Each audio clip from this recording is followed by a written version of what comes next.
Hello friends, Sanjia cooking চ্যানেলে আপনাদের সকলকে স্বাগত।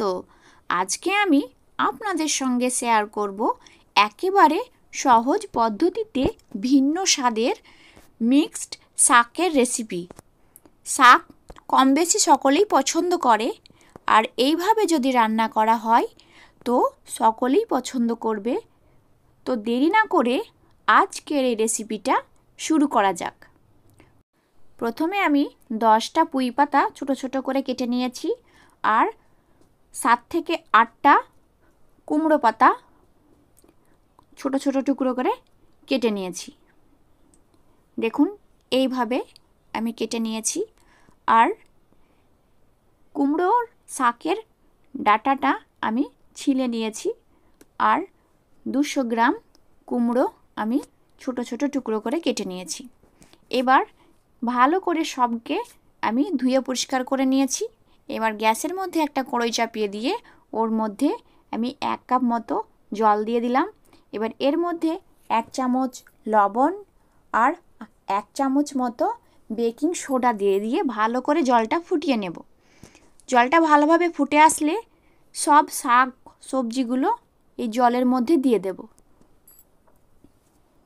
সমস্ত শাকগুলো দেওয়া হয়ে গেলে আমি ঢাকনাটা লাগিয়ে 5 থেকে 7 মিনিট আমি এই শাকগুলোকে সেদ্ধ করতে দেব। একবার ঢাকনাটা খুলে শাকটা আমি নেড়ে দেব। আবার আমি শাকটা নাড়া হয়ে গেলে ঢাকনাটা লাগিয়ে দেব।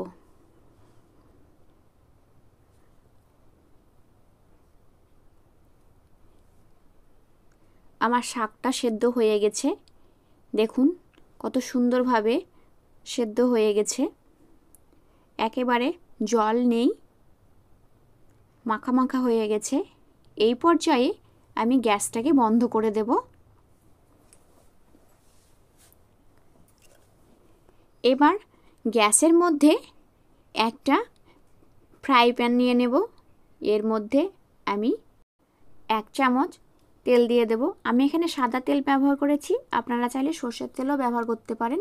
এবার 1 চামচ মতো আমি কুচানো রসুন আর 2টো শুকনো লঙ্কা ছোট ছোট করে কেটে নেব। শুকনো লঙ্কাটা কাটা হয়ে গেলে আমি এটাকে ভালোভাবে নেড়ে নেব।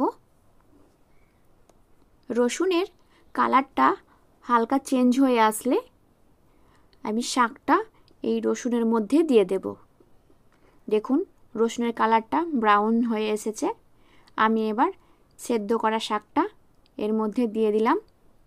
এবার এটাকে ভালোভাবে নেড়ে নিতে হবে। শাকটা ভালোভাবে নাড়া হয়ে গেলে আমি সেদ্ধ করা মুসুরির ডাল এই শাকের ওপরে দিয়ে দেব। আমার মুসুরির ডালটা দেওয়া হয়ে গেছে। মুসুরির ডালটা দিলে টেস্টটাও দ্বিগুণ বেড়ে যায়, আর খেতেও খুব ভালো লাগে। বাড়িতে মাছ মাংস খেতে বিরক্ত লাগলে ঝটপট এই শাকের রেসিপিটা তৈরি করে নিতে পারেন, আর অল্প সময়ের মধ্যেও তৈরি হয়ে যায়। হাতে সময় কম থাকলে ঝটপট রেডি হয়ে যায়। এই ভিডিওটা যদি আপনাদের ভালো লেগে থাকে তো অবশ্যই বাড়িতে ট্রাই করবেন, এবং কেমন হলো আমাকে কমেন্টে জানাবেন। আমার এই ভিডিওটা যদি আপনারা ইউটিউব থেকে দেখে থাকেন তো আমার চ্যানেলটিকে লাইক এবং সাবস্ক্রাইব করে দেবেন, আর ফেসবুক থেকে দেখে থাকলে আমার পেজটাকে ফলো করে দেবেন। দেখা হচ্ছে নতুন কোনো রেসিপি নিয়ে। ততক্ষণে আপনারা সকলে ভালো থাকবেন এবং সুস্থ থাকবেন।